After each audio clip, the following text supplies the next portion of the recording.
نبی والے نبی سے بڑھا وقار سخن، یہی سخن ہے حقیقت میں تاج دار سخن۔ بسم اللہ الرحمن الرحیم۔ السلام علیکم ورحمۃ اللہ وبرکاتہ۔ ناظرین، وقار سخن میں اہل بیت ٹی وی کے ناظرین کا یہ خاکسار سلیم امروی استقبال کرتا ہے، خیر مقدم کرتا ہے۔ ناظرین، ماہ رمضان کا بڑے اہم ایام چل رہے ہیں، اور یہ وہ ایام ہیں جس میں قرآن مجید کا نزول ہوا ہے، یعنی ایک ایک شب بڑی قیمتی شب ہے، اور ہمیں چاہیے کہ ہم زیادہ سے زیادہ قرآن مجید کی تلاوت کریں اور زیادہ سے زیادہ اس کا ترجمہ سمجھنے کی کوشش کریں۔ ناظرین، یوں تو ہماری یہ کوشش رہی ہے کہ وقار سخن میں ہم اپنے اس پروگرام میں آپ تک کچھ شاعری شیئر کرتے ہیں جو اہل بیت علیہ السلام کی شان میں کی گئی ہے، لیکن ہم چاہتے ہیں ناظرین، اگر حقیقت تو یہ ہے کہ اچھی شاعری جہاں ایک طرف بہت اچھی لگتی ہے اور اس کا جو مزہ ہے وہ اپنی جگہ ہے، لیکن اگر کسی بڑے عالم دین کی تقریر ہو رہی ہو تو وہ اس کی اہمیت ایک اپنی جگہ بہت اہم ہے، اور خصوصی طور سے اگر قرآن مجید کے حوالے سے وہ گفتگو ہو تو کتنی اہم ہوگی۔ تو آج ہم ناظرین آپ سے چاہیں گے، ایک بہت خاص لیکچر آپ سے شیئر کرنا چاہتے ہیں، اور وہ لیکچر ہے عالمی شہرت یافتہ عالم دین حضرت مولانا آیت اللہ عقیل الغربی صاحب کا قرآن کے حوالے سے، یعنی قرآن اور زندگی۔ اس حوالے سے کیئر سینٹر میں چند سال قبل حضرت مولانا آیت اللہ عقیل الغربی صاحب نے وہ خطاب کیا تھا۔ تو ناظرین، آئیے حضرت مولانا عقیل الغربی صاحب کی یہ خاص تقریر سماعت فرمائیں۔ اللہم صلی اللہ محمد وآل محمد۔ بسم اللہ الرحمن الرحیم۔ الحمد للہ رب العالمین، والصلاة والسلام على خاتم النبیین محمد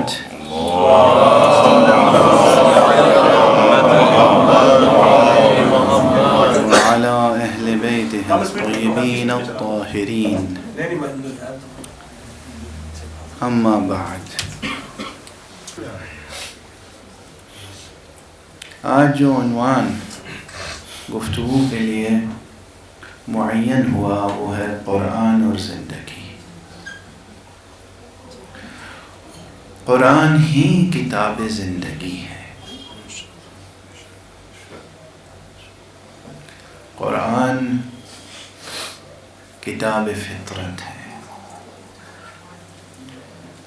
قرآن پروردگار عالم کا عظیم ترین عطیہ ہے عالم انسانیت کے لیے۔ قرآن حکیم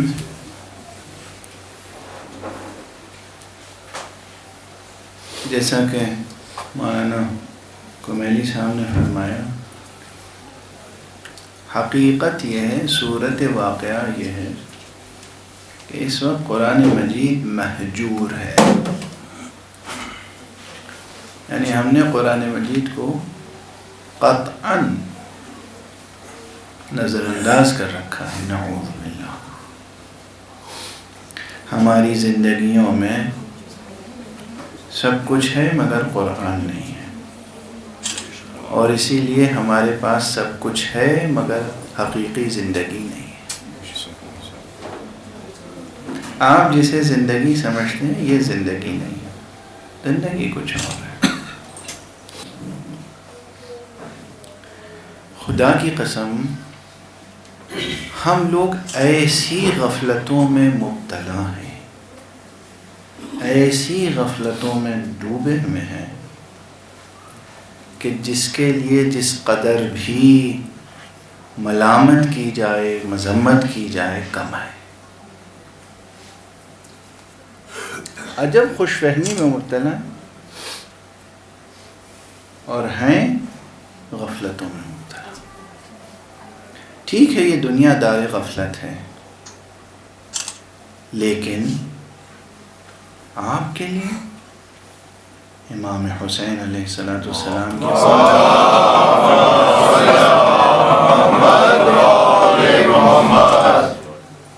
اتنی عظیم قربانی اور تمام اہل بیت کی قربانیاں، جانفشانیاں، کیا اسی لیے تھیں کہ ہم ان کے پیغام سے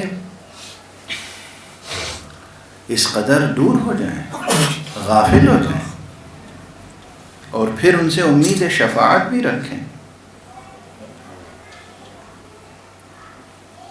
پھر ان سے امید شفاعت بھی رکھیں؟ نہ شفاعت اتنی آسان ہے، نہ آخرت اتنی آسان ہے، نہ دنیا اتنی آسان ہے۔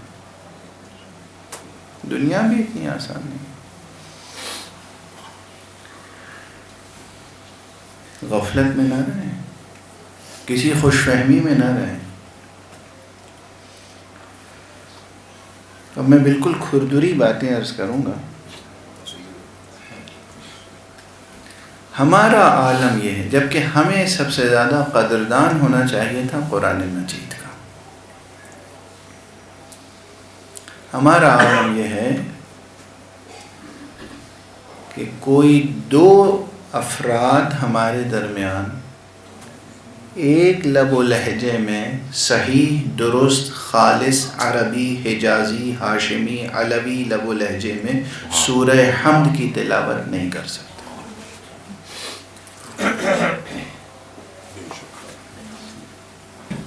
اب بتائیے کہ یہ خوشی کا مقام ہے یا ماتم کا مقام؟ کوئی دو فرد، دو انسان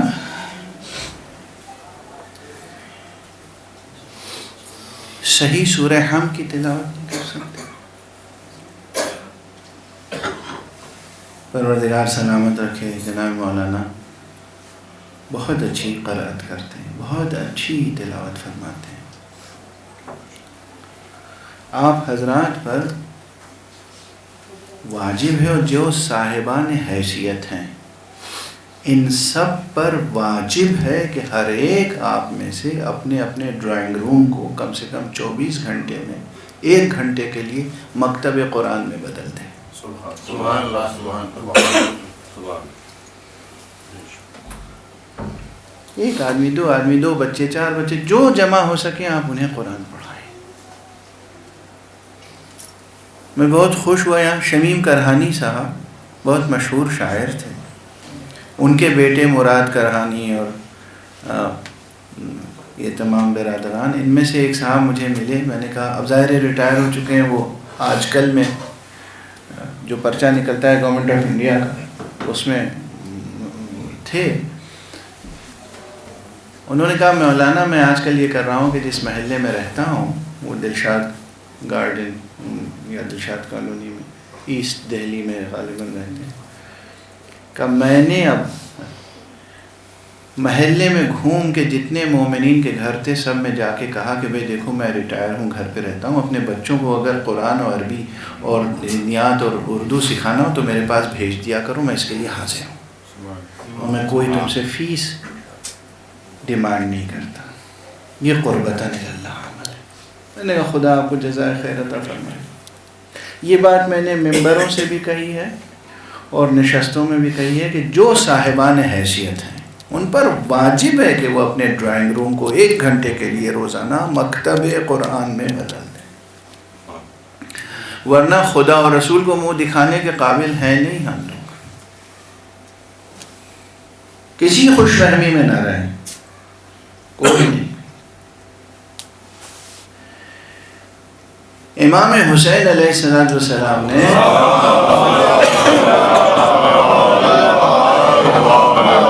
اتنی عظیم قربانیاں پیش کیں قوم کو ہوش میں لانے کے لیے، قوم کو بے ہوش کرنے کے لیے نہیں۔ سبحان۔ ہمارے یہاں ذاکری کا معیار یہ ہے کہ بعض ذاکرین کو القاب دیے جاتے ہیں تو بعض کو یہ بھی القاب، یہ تو شہنشاہ ہے مصائب ہیں، مصائب کے بادشاہ ہیں۔ کیا ہے مصائب کے بادشاہ؟ یعنی اتنے مصائب پڑھتے ہیں کہ 2-4 آدمی تو ان کے مصائب میں بے ہوش ہو ہی جاتے ہیں۔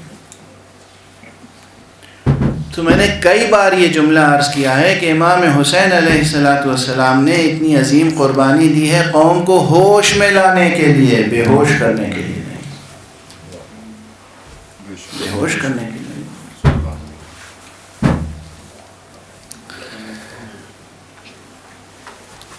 قرآن مجید کے تعلق سے میں اجازت دیجیے کہ چند بنیادی مطالب عرض کروں۔ اسلامی علوم میں ایک علوم کا مجموعہ ہے، ایک شجرہ علوم ہے جس کا نام ہے علوم القرآن۔ خود اپنا ریفرنس دینا نہیں چاہیے، مگر میں مجبور ہوں کہ آپ حضرات اگر حسن ظن رکھتے ہیں تو یوٹیوب پر ایک سیمینار علوم القرآن کے عنوان سے ہوا تھا، اس میں اسی فقیر کی تقریر ہے، اسے ضرور سماعت فرما لیجیے، اور وہ صرف ایک قسط ہے۔ علوم القرآن یعنی وہ علوم، علوم علم کی جمع ہے، وہ علوم، وہ سائنسز جن کا تعلق قرآن سے ہے۔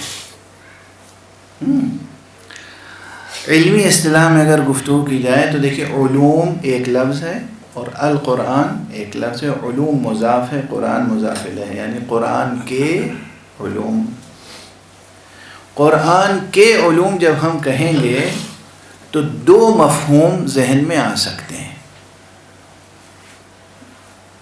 دقت نظر سے کام لیجیے گا۔ دو مفہوم، ایک مفہوم یہ کہ وہ علوم جو قرآن کو سمجھنے میں اور پڑھنے میں اور لکھنے میں اور قرآن کے قریب جانے میں ہماری مدد کرتے ہیں، وہ علوم القرآن ہے۔ اور ایک وہ علوم جو قرآن مجید سے پہلے وجود نہیں رکھتے تھے، جو آیات قرآنی کے بطن سے وجود میں آئے، وہ بھی کہلائیں گے علوم القرآن، یعنی قرآن کے علوم۔ 1400 برس گزر گئے، پہلی قسم پر صرف کام ہو رہا ہے، دوسری قسم پر ابھی کام شروع ہی نہیں ہوا ہے۔ اور فرمانے ہیں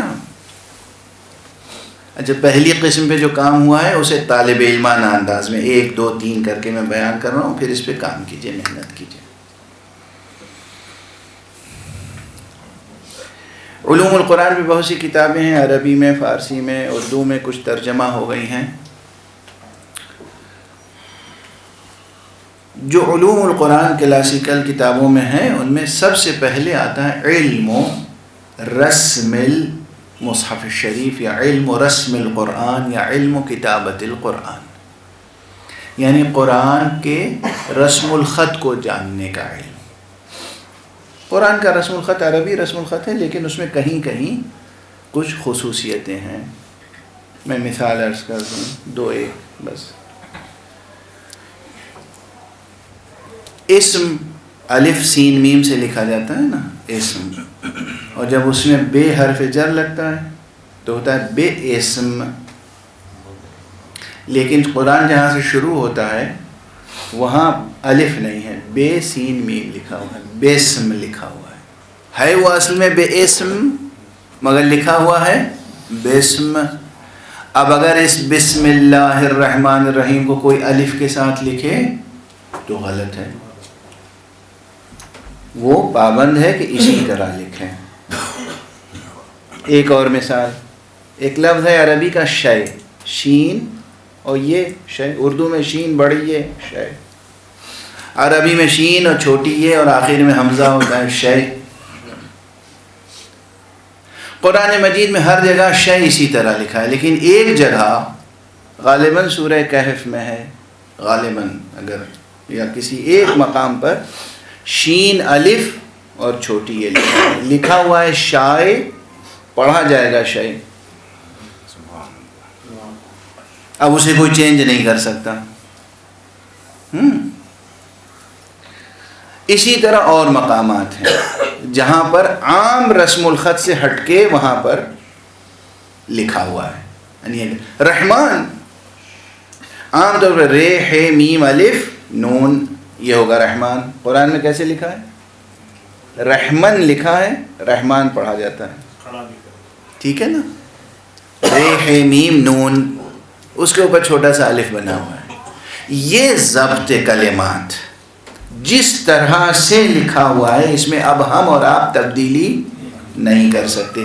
صرف اس رسم قرآن کو سیکھنا، اس کے لیے ایک علم مخصوص ہوا جس کا نام ہے علم کتابت القرآن یا علم رسم القرآن یا علم رسم المصحف الشریف. یہ ایک علم ہے کیسے لکھا جائے گا. دوسرا علم علم اسماء القرآن، قرآن مجید کے نام کتنے ہیں اور ہر نام کا اشتقاق کیسے ہے. قرآن کو قرآن کہتے ہیں، قرآن کو فرقان کہتے ہیں، قرآن کو ذکر کہتے ہیں، قرآن کو کتاب کہتے ہیں، قرآن کو نور کہتے ہیں. قرآن کے بہت سے نام ہیں جو خود قرآن مجید میں مذکور ہیں، اور پھر قرآن کے القاب ہیں. قرآن کریم کہتے ہیں، قرآن مجید کہتے ہیں، ہے نا. تو کیوں کہتے ہیں؟ یہ علم بہت وسیع ہے، لیکن آج کی تاریخ تک میں اپنی طالبہ علمانہ عاجزی سے آج کی تاریخ تک اس علم میں بھی جتنی گہرائی کے ساتھ کام ہونا چاہیے تھا نہیں ہوا ہے. آپ کتابیں اٹھا کے دیکھ لیجیے، رسمی طور پہ ذکر کر کے گزر جاتے ہیں. خود اس علم میں علم اسماء القرآن، اس میں گہرائیاں ہیں، اور وہ گہرائیاں آج موجود کتابوں میں نہیں پائی جاتی. یہ ایک علم ہے جس پہ کام کرنے کی ضرورت ہے. بعض علماء نے 500 صفحات پر مشتمل کتاب لکھی ہے علم اسماء القرآن پر، لیکن کچھ چیزیں وہاں بھی نہیں ہیں. اور اس کی وجہ یہ ہے کہ انہوں نے جو لکھا ہے وہ اپنے ظن و تخمین سے لکھا ہے. باب مدینہ علم، امیر المومنین علی ابن ابی طالب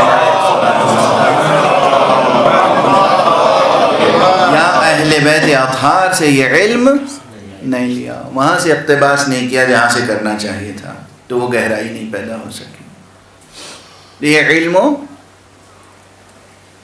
اسماء القرآن، یعنی قرآن کے ایک نام کون کون سے ہیں، کیا کیا نام ہیں، کتنے نام ہیں، اور ہر نام کیوں رکھا گیا. روٹ ورڈ سے اس کا اشتقاق یعنی ایٹیمولوجی، اس لفظ کی صحیح شناخت یعنی مورفولوجی، اور پھر اس کی ڈیپتھ، معنی اس کے. یہ دوسرا علم، یہ ایک مستقل علم ہے. تیسرا علم،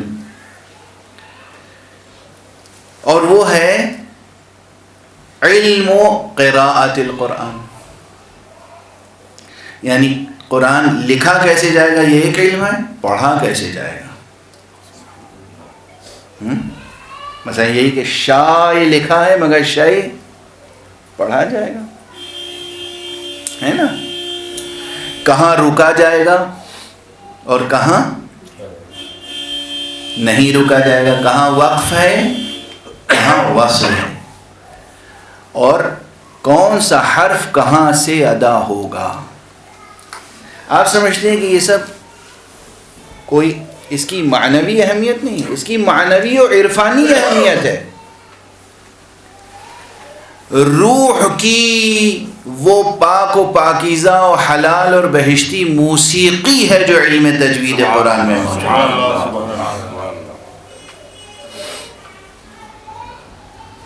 روح کی موسیقی.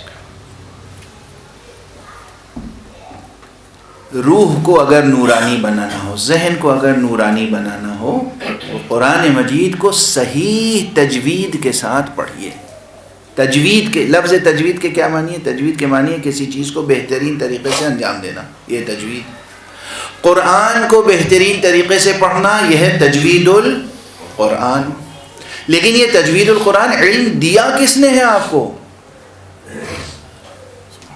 تمام دنیا کے مؤرخین مسلمین جنہوں نے علوم القرآن میں کام کیا ہے وہ سب متفق ہیں یہ علم کسی اور کا نہیں، امیر المومنین علی علیہ السلام.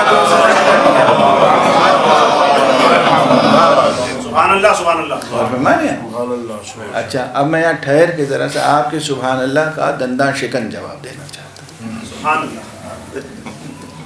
چونکہ حدیث ہے کہ جب کوئی برا نہ مانیے گا ویسے مان بھی جائیے گا تو کوئی حرج نہیں.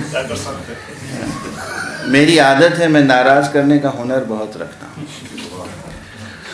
ایک حدیث ہے، آپ نے تو محبت میں داد دی ہے، میں ان کے لیے سنا رہا ہوں جو صرف خوشامد میں داد دیتے ہیں. حدیث ہے معصوم کی کہ اگر کوئی خوشامد میں تمہاری تعریف کرے تو تم اس کے منہ میں خاک بھر دو، مٹھی خاک اٹھا کے بھر دو. یہ اس کی داد کا شکریہ ہے. آپ کی داد کا شکریہ یہ ہے کہ ہم لوگ واہ واہ میں بہہ گئے، قوم بہہ گئی. اب آہ تھوڑی دیر کر لیجئے امام زمانہ کے آنے سے پہلے.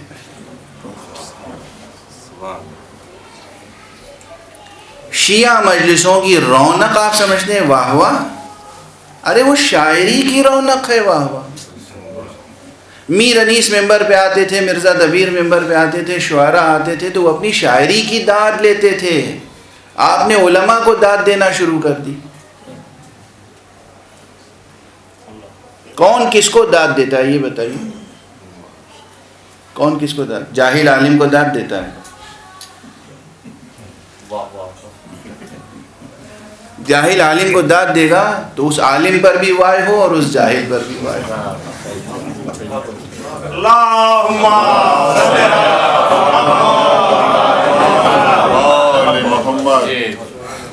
بزرگان بیٹھے میں معلوم ہے نا کہ وہ مرزا غالب کہیں جا رہے تھے اور کسی نے ان کے شعر کی داد دے دی تو کہا لا حول ولا قوت، اگر اس کی سمجھ میں میرا شعر آ گیا تو پھر شاعری کرنا بیکار. اگر اس کی سمجھ میں میرا شعر آ گیا تو میں تو شاعر ہی نہیں ہوں.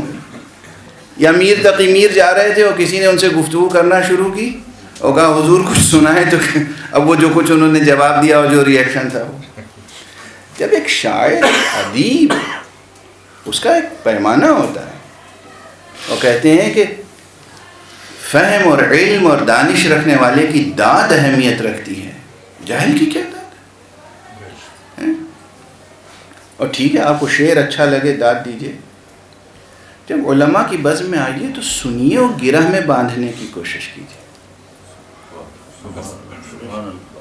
سنیے، غور فرمائیے، گرہ میں باندھیے، دل دماغ میں رکھنے کی. آپ لوگ تو اس نیت سے آتے ہیں دیکھیں آج کیا پڑھیں گے. آپ کیا دیکھیں گے؟ اپنے گریبان میں تو دیکھیے. آپ کس کو تولیں گے اپنے میزان پر؟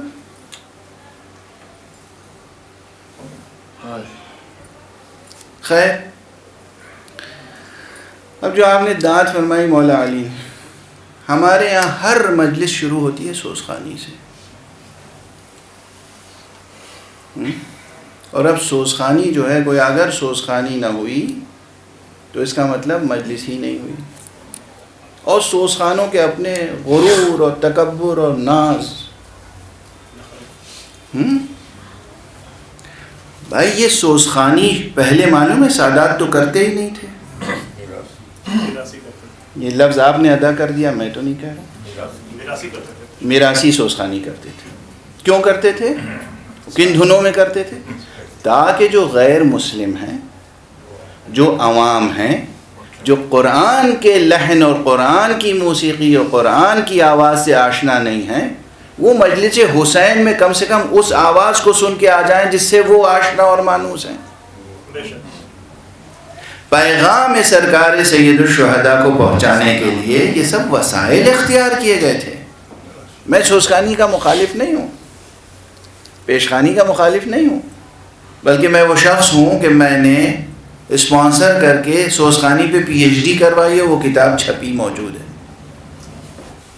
ڈاکٹر سید سکندر آغا صاحب لکھنؤ کے، انہوں نے ڈیلیٹ کیا، PhD کی ڈیلیٹ کی، اس کے بعد انہوں نے سوزخانی پر مستقل کتاب لکھی جو میری ہی خواہش میں لکھی گئی. میں سوزخانی کا اور سوزخانوں کا قدردان ہوں، مگر ہر چیز کی حد ہوتی ہے. بھلا سوزخانی قرآن کا بدل ہو سکتی ہے؟ ہر مجلس ہماری تلاوت قرآن مجید سے شروع ہونی چاہیے. آپ ہی حضرات، کلام کس کا؟ فرض انیس کا، دبیر کا، یا فرض کیجئے آل حسن، آل رضا کا، یا جوش کا، کسی بھی شاعر کا کلام، نسیم امروی کا، کسی بھی شاعر ہی تو ہے، انسان ہی تو ہے. دھن کس کی؟ اب آگے تو میری زبان خاموش. امیر خسرو کی، امیر آبائی کی، یا کس کی؟ ان دھن، ان کلام، غیر معصوم کا کلام اور غیر معصوم بلکہ گناہگاروں کی دھن، اس میں آپ محنت کر کے کمال پیدا کرتے ہیں. اللہ کا کلام اور علی کی بنائی ہوئی دھن، اس کا ذوق نہیں ہے آپ کو، اس کا شوق نہیں ہے آپ کو. قرآن مجید پڑھنے کا یہ فن، تجوید قرآن، کسی اور نے نہیں، امیر المومنین علی ابن ابی طالب.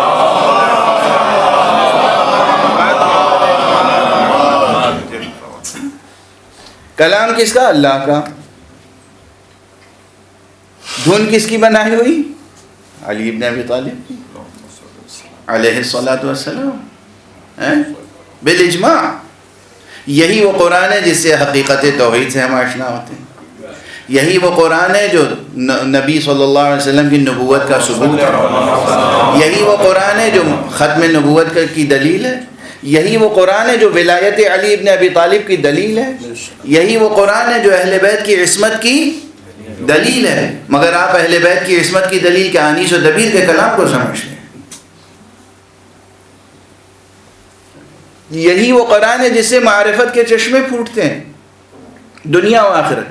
اس قرآن کو اور علی ابن ابی طالب کے بنائے ہوئے پیٹرن کو، مجبور ہوں میں پیٹرن کا لفظ استعمال کر رہا ہوں، اس سے آپ غافل ہیں اور آپ چاہتے ہیں کہ میں آپ کی داد دوں. آپ کو معلوم ہے کہ پہلے علماء سوسخانی سنتے بھی نہیں تھے. سوسخانی ہو جاتی تھی، علماء بعد میں تشریف لاتے تھے. سوسخانی کو منع بھی نہیں کرتے تھے، اس لیے کہ بھئی ہمیں جن کو مسلمان بنانا ہے وہ آ تو جائیں کم سے کم، اور جب وہ آ جائیں گے، اکٹھا ہو جائیں گے، تو پھر ہم اپنی بات کہیں گے، قرآن مجید کی آیت پڑھیں گے، اس کی تلاوت کریں گے، اس کی تفسیر بیان کریں گے، اہل بیت کے فضائل بیان کریں گے، امام حسین کی قربانیوں کا بیان کریں گے. اب کم سے کم آج جو لوگ تشریف فرمائیں، خواتین اور حضرات، عہد کریں کہ آپ جب بھی کوئی مجلس عزا منعقد کریں گے تو مجلس عزا میں سب سے پہلے وعدہ کس سے لیں گے؟ مولانا حیدر مہدی صاحب سے. حیدر مہدی نام ہے نا والے، کسی اچھے قاری سے، ہر ایک سے نہیں، کبھی کبھی شرمندگی ہوتی ہے. کسی اچھے اس قاری سے جس نے واقعا محنت کی ہو اس علم میں خلوص کے ساتھ، اور اس فن کو جانتا ہو اور اس طرح سے ادا کرے. واضح ہوئی بات ہے، تھیوریٹیکل بات نہیں، پریکٹیکل بھی ہوتا ہے. تو یہ تھا بہرحال تیسرا علم. تیسرا علم کیا تھا؟ پہلا علم رسم القرآن یعنی رسم الخط. دوسرا علم اسماء القرآن، قرآن کے نام. تیسرا علم قراءت القرآن. چوتھا علم ہے علم القراءات. یہ پہلے سے مختلف ہے. علم قراءت القرآن یا تجوید القرآن وہ علم ہے جو اس وقت جو لکھا ہوا ہے اس کو کیسے پڑھا جائے. بسم اللہ کیسے پڑھا جائے. بسم اللہ الرحمن الرحیم میں رحیم کی میم پہ رک جائیں یا اس کو آگے ملا کے پڑھیں. بسم اللہ الرحمن الرحیم الحمد للہ رب العالمین. کیا ملا سکتے ہیں یا نہیں ملا سکتے؟ ہے نا. کہاں رکیں کہاں نہ رکیں. ایاک نعبد و ایاک نستعین اہدنا الصراط المستقیم. ملا کے پڑھ سکتے ہیں یا نہیں پڑھ سکتے؟ مالک یوم الدین کو مالک یوم الدین پڑھیں یا ملک یوم الدین بھی پڑھ سکتے ہیں. چونکہ لکھا ہوا تو ملک ہے، میم کے اوپر چھوٹا سا ایک الف بنا ہوتا ہے نا. تو تجوید القرآن ہے کہ اس وقت، اور پھر جو حروف حلق کے ہیں اور جو حروف ہیں. اجازت ہو تو میں مختصر طور پر یہ بھی اشارہ کرتا چلوں. دیکھیے باقی تو ان کی شرعی ذمہ داری، ان پہ واجب ہے. اگر انہوں نے کام نہیں کیا تو یہ امام زمانہ کو کیا جواب دیں گے وہ یہ جانے. ٹھیک ہے نا. دیکھیے دنیا کی جتنی زبانیں ہیں لنگوسٹکس کے نقطہ نظر سے، ان میں کامن کیریکٹرز، جو کامن ساؤنڈز، آوازیں ہیں، کانسوننٹس، یہ بہت کم ہے جو کامن ہے ساری زبانوں میں. اور منیمم جو زبان ہے، ایک ایسی بھی زبان ہے کہ جس میں 12 یا 13 کیریکٹرز سے زیادہ نہیں ہے. اسی روئے زمین پہ ایسی زبان بھی وجود رکھتی ہے. اگر لنگوسٹکس کے طالب علم یہاں موجود ہوں تو وہ جانتے ہوں. اب جو کامن کیریکٹرز ہیں مثلا وہ آ کی آواز ہے، جیسے ہندی میں آ کہتے ہیں اور اردو میں الف اور عربی میں الف اور انگلش میں اے. بے کی آواز ہے، لام ہے، نون ہے، میم ہے، یہ ہے، واو ہے، یہ کچھ آوازیں ہیں. ہے یہ تمام زبانوں میں مشترک ہے. کچھ کیریکٹرز وہ ہیں جو کچھ زبانوں میں ہیں اور کچھ زبانوں میں نہیں ہیں. مثلا یہ کہ ٹے، ڈال، ٹھے، رے، رے، یہ سب آوازیں ہندوستانی زبانوں میں ہیں اور عربی زبانوں میں نہیں ہیں. اب کوئی عرب کتنا ہی ماہر ہو بولنے میں، وہ سنبھلیوا تو کہہ نہیں سکتا. یہ نام تلفظ ہی نہیں کر سکتا. جانسٹھ نہیں کہہ سکتا، وہ گڑھی نہیں کہہ سکتا، وہ کہہ نہیں سکتا. اچھا، تو یہ کیریکٹرز ہیں، یہ ساؤنڈس ہیں، یہ آواز ہیں جو یہاں کی زبانوں میں، عربی میں نہیں ہے. ژان پال، یہ ژان جو ہے یہ فرینچ یا فارسی میں ہے. اوریجنلی فرینچ ہے، آپ یہ سمجھ لیجیے. فارسی میں بھی اتنے الفاظ ژے سے نہیں ہیں، تو اور دوسری زبانوں میں نہیں پائے جاتے ہیں. اسی طرح کچھ کیریکٹرز ہیں جو خالص عربی میں ہیں اور دوسری زبانوں میں نہیں پائے جاتے. ہم پر یہ واجب ہے کہ ہم ان کیریکٹرز کو سیکھیں. واجب ہے شرعاً، واجب ہے شرعاً. ورنہ انجام کیا ہوگا؟ ہنسی ضبط کیجیے گا، اور میں توبہ کر کے مثال دے رہا ہوں. چھوٹے سوروں میں، سب سے چھوٹے سوروں میں قل هو اللہ احد ہے. عملی باتیں اس لیے قل، عربی میں لفظ قل، قاف لام قل، 2 نقطے والا قل ہے نا. قل ہے ورب اور یہ ہے صیغہ امر، آرڈر. قال یقولو سے، قال کہا، یقولو کہتا ہے، قل کہو، سے ہے نا قل. اگر آپ نے قاف کہنے کی عادت چھوڑ دی، کل آپ نے کہا، تو معلوم ہے اس کی کیا قیامت آ جائے گی. کل کی 2 حیثیتیں ہیں، ایک ہے ناؤن، ایک ہے ورب. ورب کی حیثیت سے کل اکلا یا اکلو سے صیغہ امر ہے. اکلا یعنی کھایا، یا اکلو یعنی کھاتا ہے، کل یعنی کھاؤ. خود قرآن مجید میں کلو واشربو، کھاؤ اور پیو. تو جب آپ کہتے ہیں کل ہو اللہ ہوا، تو ہم کیا ترجمہ کریں؟ کھاؤ. ایک ہی تو ہے، 2 4 10 تو ہے نہیں کہ معدے پہ گرانی ہو جائے گی. ایک ہی ہے بیچارہ، کھا جاؤ. نعوذ باللہ، نعوذ باللہ، نعوذ باللہ، خاکم بدہ. قیامت سمجھ میں آئی؟ قیامت سمجھ میں آئی؟ آپ حضرات کبھی کبھی ہم جیسے فقیروں کے چہرے پہ تناؤ اور غصہ دیکھ کے کہتے ہیں کہ تو بہت بد اخلاق ہیں. اور جب آپ بار بار اللہ کی شکایت ہم جیسوں سے آگے کرتے ہیں، مولانا ارے زبان گھس گئی، دعا کرتے کرتے دعا قبول نہیں ہوتی، تو میں کبھی کبھی کہتا ہوں شکر کیجئے کہ عذاب نازل نہیں ہوتا. شکر کیجئے کہ عذاب نازل نہیں ہوتا. آپ شکایت کرتے ہیں کہ دعا قبول نہیں ہوتی. کہتے کیا ہیں؟ پڑھتے کیا ہیں؟ گستاخی کرتے ہیں حضور الہی میں، محضر الہی میں. قل اور کل کا فرق سمجھے ہو؟ قل یعنی کہو، کل یعنی نوش جان فرماؤ. دوسری مثال صاد اور سین، مشہور مثالیں میں دے رہا ہوں. صلی، صاد، صلی، صلی کے معنی ہے پروردگار رحمت نازل فرما یا پروردگار ثنا فرما، ستائش فرما. اللہم صل علی محمد و آل محمد، یعنی پروردگار ستائش فرما محمد و آل محمد کی، ثنا فرما، پروردگار رحمت نازل فرما ان پر. اور اگر صلی، صاد کہنے کے بجائے آپ نے نعوذ باللہ، نستجیر باللہ کہہ دیا، صلی، سین، صلی، دونوں میں سننے میں فرق ہے نہیں؟ صلی، صلی، فرق ہے؟ معلوم ہے صلی کے کیا معنی ہے؟ تلوار کھینچ، ہلاک کر، عذاب نازل کر. اب تو میرے اندر ترجمہ کرنے کی سکت نہیں ہے، خود ہی کر لیجیے. اب جب آپ صلی کے ساتھ پڑھیں گے اور پھر کہیں گے کہ دعا قبول نہیں ہوتی، اب سمجھے میرے جملے کا مطلب کہ شکر کیجئے کہ عذاب نازل نہیں ہوتا،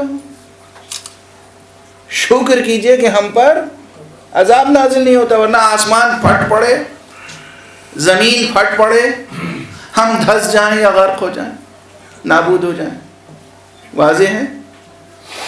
یہ مسئلہ بہت اہم ہے، اور پیش نمازوں کے لیے یوں ہی لوگ ہم سے ناراض رہتے ہیں، تھوڑا سا اور ناراض ہو جائیں گے، کوئی حرج نہیں.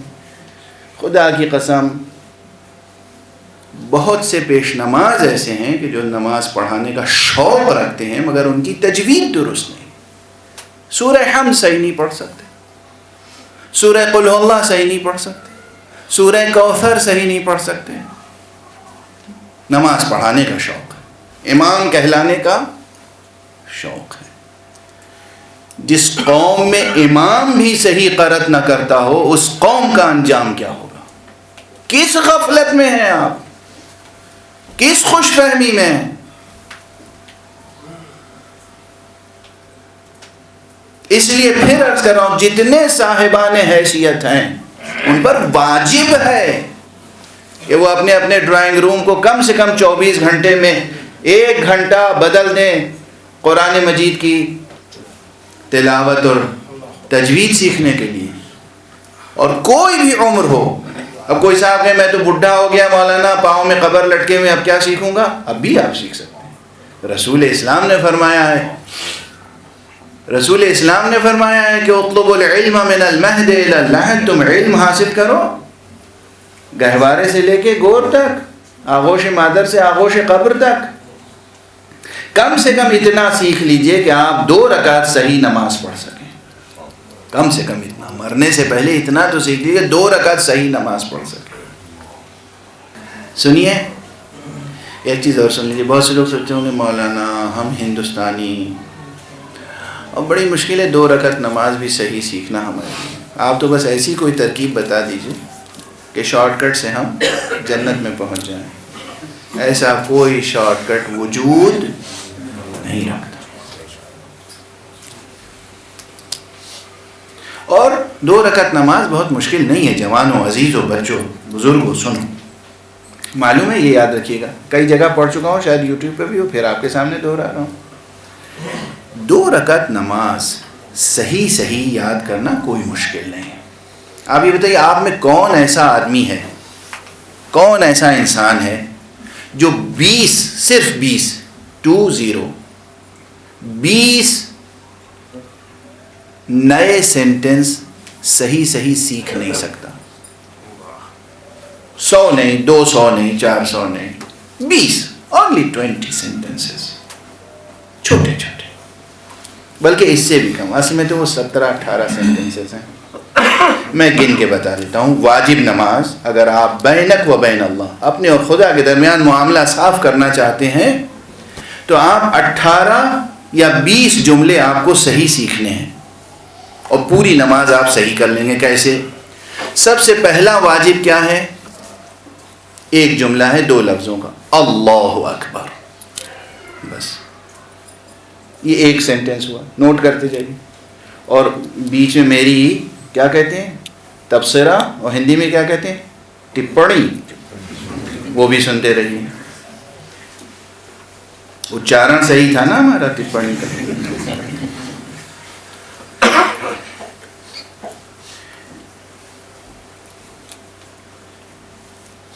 خدا کی قسم ہمارے معاشرے میں صحیح اللہ اکبر کہنے والے بھی بہت کم ہیں. آپ کو تعجب ہوگا. اور یہ مسئلہ بڑا حساس ہے. لفظ ہے اللہ اکبر، اور 90% لوگ کہہ جاتے ہیں اللہ اکبر. وکبر، وکبر ایک بت کا نام تھا. اب کوئی یہ پوچھے کہ مولانا ہم نے اکبر کہا یا وکبر کہا، اس میں کون سی قیامت آ گئی؟ قیامت آ گئی، اسی لیے تو ہم تاکید کرتے ہیں. وکبر ایک بت کا نام تھا، تو آپ نماز کا آغاز بت کے نام سے کر رہے ہیں. لفظ ہے اللہ ہو، ہے پر پیش ہے، واو نہیں ہے وہاں پر. اور پہلے ہے آ، حمزہ، حمزے پہ زبر، اللہ ہو، اور پھر ہو کہنے کے بعد اکبر، پھر حمزہ ہے زبر کے ساتھ. اگر آپ نے اللہ اکبر نہیں کہا، اللہ اکبر کہا، نماز باطل، نماز باطل، چاہے معموم ہو یا امام. واضح ہے بات؟ اور صحیح اللہ اکبر کہنے والے کم ہیں. یہ ہے مصیبت. یہ آپ کہتے ہیں کہ ہمارے معاشرے میں رونق کیوں نہیں ہے، نحوستیں کیوں برس رہی ہیں، برکتیں کیوں ختم ہو گئی؟ پچھلے لوگوں کے یہاں برکتیں نظر آتی تھیں، اب برکتیں کیوں نہیں؟ اللہ اکبر تو صحیح کہہ نہیں سکتے. ایک سینٹنس. دوسرا، سورہ حمد پڑھنا ہے اللہ اکبر کہنے کے بعد. سورہ حمد میں کیا آیتیں ہیں؟ 7. یہ 7 آیتیں صحیح طور پر کہنا سیکھ لیجئے. 7 اور 1 8. اس کے بعد ایک کوئی سورہ اور پڑھنا واجب ہے. سورہ کوثر یاد کر لیجئے. سورہ کوثر کی کتنی آیتیں ہیں؟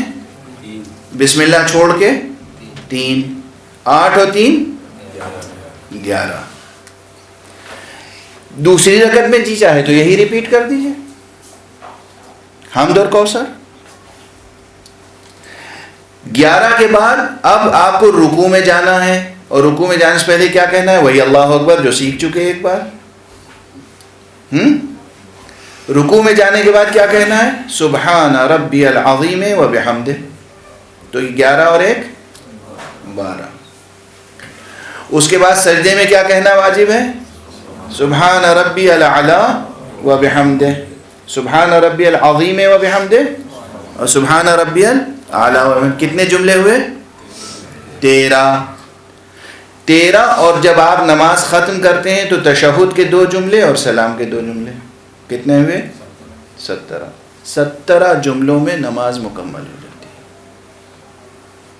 ڈوب مرنے کی بات ہے کہ اگر انسان 17 سینٹنسز بھی کریکٹ یاد نہ کر سکے. 17 سینٹنسز، 18 سینٹنسز، پوری نماز ہو گئی. قل واللہ شامل کر لیجئے، 20 آیت، 20. قنوت میں کچھ نہیں کہنا ہے اللہم صلی علی محمد و آل محمد، یا آپ 3 بار سبحان اللہ سبحان اللہ سبحان اللہ کہہ لیجئے، قنوت ہو جائے گا. اگر اپنے اور خدا کے درمیان معاملہ درست کرنا ہے تو اس طرح درست کرنا کہ کم سے کم ہم صحیح نماز پڑھ سکیں. اب ایک اور جیسے مثالیں ہیں. اللہ اکبر یاد رہے گی مثال؟ اللہ اکبر ہے، اللہ اکبر نہیں. یہ غلطی سلام میں بھی لوگ کرتے ہیں. السلام علیکم میں سمجھتے ہیں کہ میم کے بعد واو ہے، السلام و علیکم. غلط ہے، وہ میم کے اوپر پیش ہے السلام علیکم، واو نہیں ہے بیچ میں. لکھتے ہیں لوگ خطوط باقاعدہ لکھتے ہیں تو لکھتے ہیں السلام، السلام میں لام بھی غائب ہو جاتا ہے تو اسلام وعلیکم. جو قوم السلام علیکم نہ لکھ سکے اور اللہ اکبر نہ کہہ سکے، اس قوم کو سرفرازی عطا فرمائے گا خدا. اور اس قوم سے علی بن ابی طالب خوش ہوں گے، اس قوم سے امام حسین خوش ہوں گے. آپ لوگ سوچ کے آئے ہوں گے کہ آج تو ایسی تقریر سننے کو ملے گی کہ وہ نیچی چھت ہے ضرور پھٹ جائے گی واہ واہ کے نعروں سے. ایک معیار یہ ہے تقریر کا کہ 2-4 مسائل میں بے ہوش ہو جائیں، اور ایک معیار یہ ہے کہ شامیانے تار تار ہو جائیں، اتنی واہ واہ ہو، اتنا نعرہ لگے کہ شامیانہ تار تار ہو جائے. یہ معیار ہے.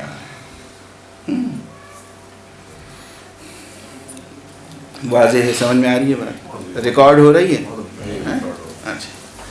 تو زیادہ سے زیادہ ہارڈلی 20 سینٹنسز اگر آپ محنت کر لیں اور یہ اکیڈمی لوگوں کی 20 سینٹنسز کریکٹ کر دے تو انہوں نے تو جنت میں جاگیر پا لی سمجھیے. 20 جملے یہ سب متعلق ہیں ابھی کس سے؟ یہ فرش بچھائیں گے اور یہ پڑھائیں گے، ہے نا. تجوید تیسرا علم جا، علم التجوید یا علم قراءت القرآن، ابھی تیسرے منزل پہ ہیں. علم رسم القرآن، علم اسماء القرآن، علم تجوید القرآن یا قراءت القرآن. اس کے بعد ہے علم القراءات. یہ علم القراءات کیا ہے؟ علم القراءات یہ ہے کہ قرآن مجید کے ایک ہی لفظ کو خود معصومین علیہم الصلاۃ والسلام نے یا رسول اللہ صلی اللہ علیہ وآلہ وسلم نے یا ان کے شاگردوں نے ایک سے زیادہ طریقے سے پڑھا ہے یا نہیں پڑھا ہے. اگر ایک سے زیادہ مستند طریقے سے پڑھا ہے تو وہ قراءت بھی ہمارے لیے معتبر ہوگی، اور اس پر بہت سے احکام مترتب ہوتے ہیں. اہم مثال دے دوں، ایک تو یہی سورہ حمد میں ہے، بسم اللہ الرحمن الرحیم الحمد للہ رب العالمین الرحمن الرحیم مالک یوم الدین یا مالکی یوم الدین. دونوں طرح پڑھنا درست ہے، نماز میں بھی درست ہے، دونوں طرح پڑھنا درست ہے. ٹھیک ہے، کیونکہ معصوم نے دونوں طرح پڑھا ہے. دوسری مثال جہاں احکام آتے ہیں، سورہ مائدہ میں آیت وضو، اذا قمتم الى الصلاة فاغسلوا وجوهكم وايديكم الى المرافق وامسحوا برؤوسكم وارجلكم وارجلكم. دونوں قراءتیں مروی ہیں، دونوں مشہور قراءتیں، دونوں مروی ہیں. ارجلکم بھی ارجلکم بھی، اور اسی لیے اہل سنت حضرات جو ہیں ارجلکم پڑھتے ہیں اور اس سے مطلب یہ نکالتے ہیں کہ ہمیں پاؤں دھونا ہے، اور شیعہ حضرات ارجلکم پڑھتے ہیں اور سمجھتے ہیں کہ ہمیں مسح کرنا ہے. اگرچہ یہاں پر ود ان بریکٹس ارجلکم پڑھیں تب بھی مساحی کا حکم ثابت ہوتا ہے. یہ ایک الگ مذہب اہل بیت کا جو یہ مسئلہ ہے، ارجلکم پڑھیں تو بھی مسح ثابت ہوتا ہے، ارجلکم پڑھیں تو بھی مسح ثابت ہوتا ہے. لیکن ایک قرات اس طرح کی اور قرات، یا سورہ صافات میں سلام علی آل یاسین ہے یا سلام علی الیاسین ہے، لکھا ہوا ہے الیاسین، پڑھیں کیا آل یاسین پڑھیں یا الیاسین پڑھیں. یہ سب مسائل ہیں. یہ ہے علم القراءات، یہ چوتھا علم ہوا. تیزی سے ابھی گنا رہا ہوں صرف. ان سب پہ کتنا کام کیا ہے مولوی صاحبان نے اور دانشوروں نے اور مومنین نے، فداکاروں نے اہل بیت کے. قرآن میراث نبی و اہل بیت ہے. قرآن وصیت محمد مصطفیٰ صلی اللہ علیہ وسلم.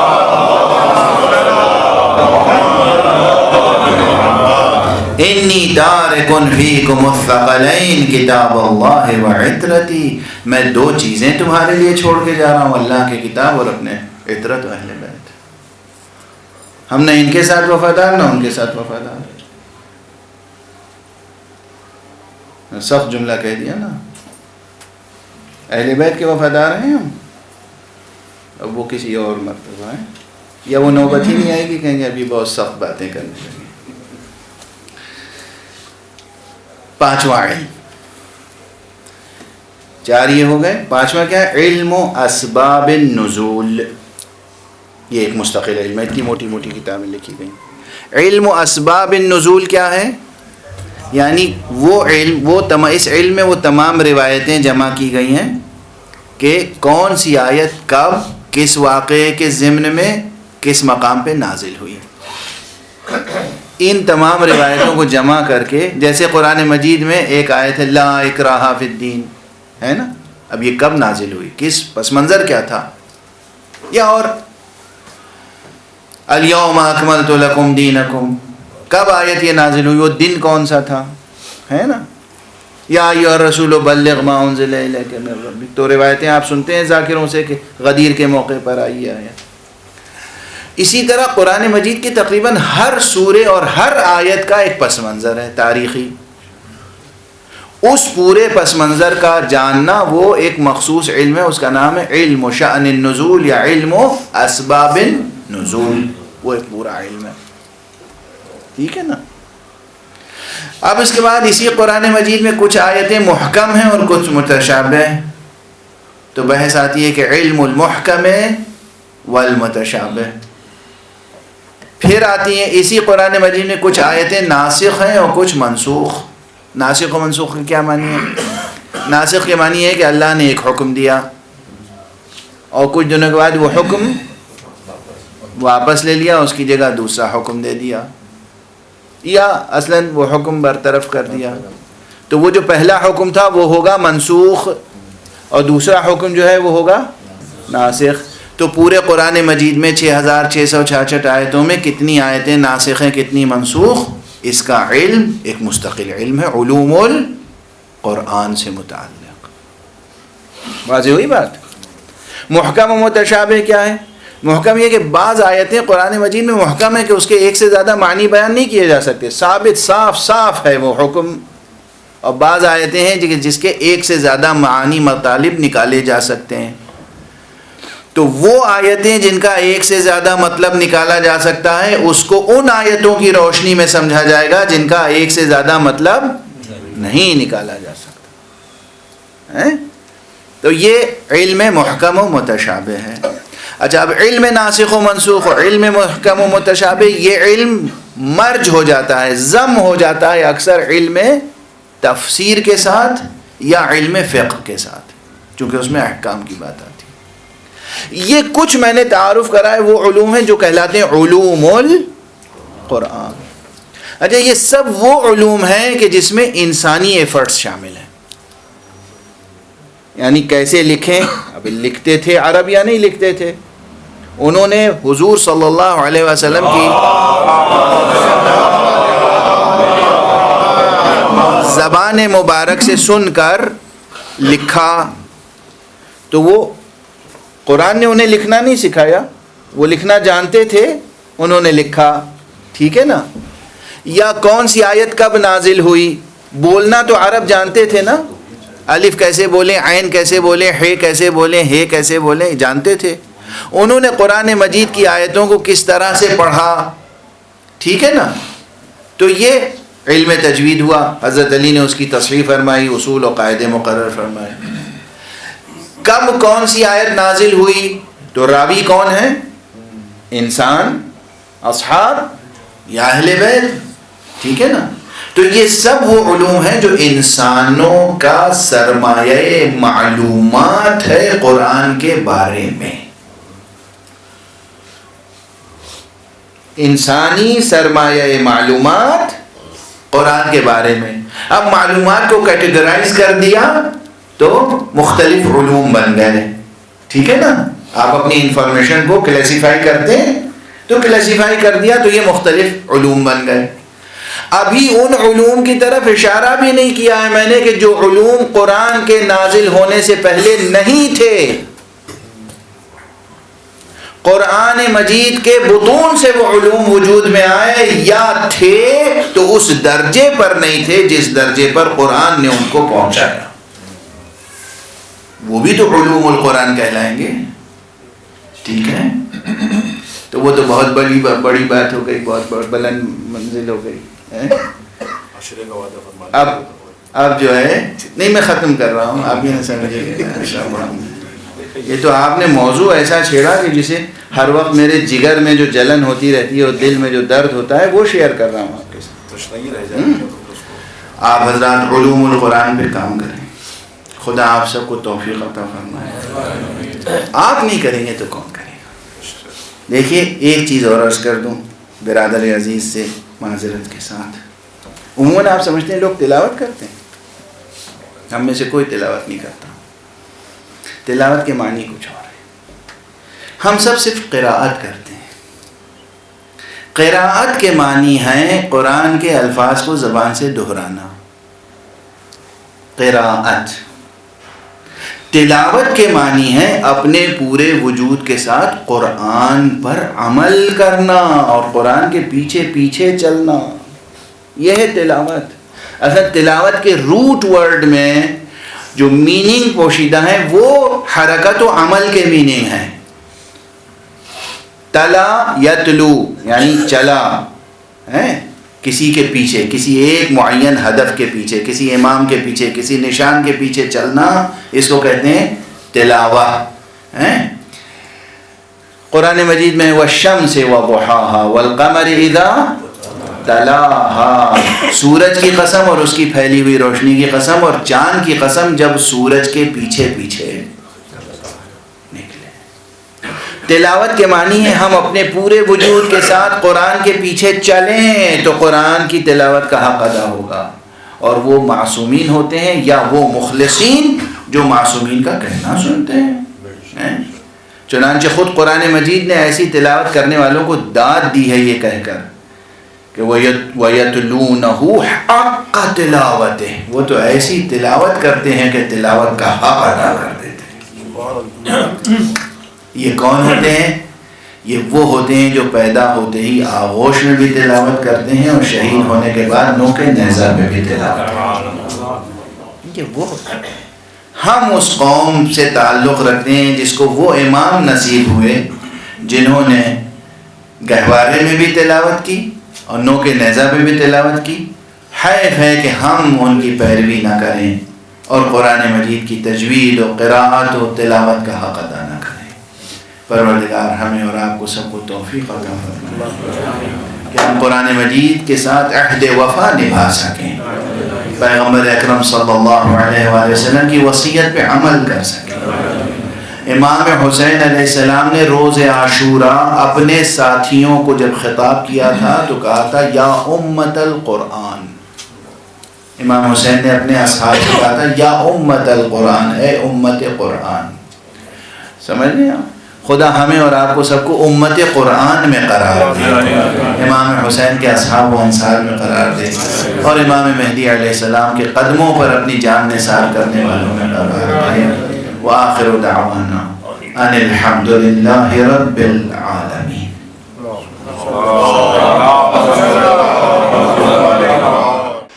ناظرین، اسی کے ساتھ یہ آپ کا خادم سلیم امروی آپ سے اجازت لیتا ہے۔ اگلے ایپیسوڈ میں آپ سے بہت جلد پھر ملاقات ہوگی، تب تک کے لیے اجازت دیجیے۔ والسلام علیکم ورحمۃ اللہ وبرکاتہ۔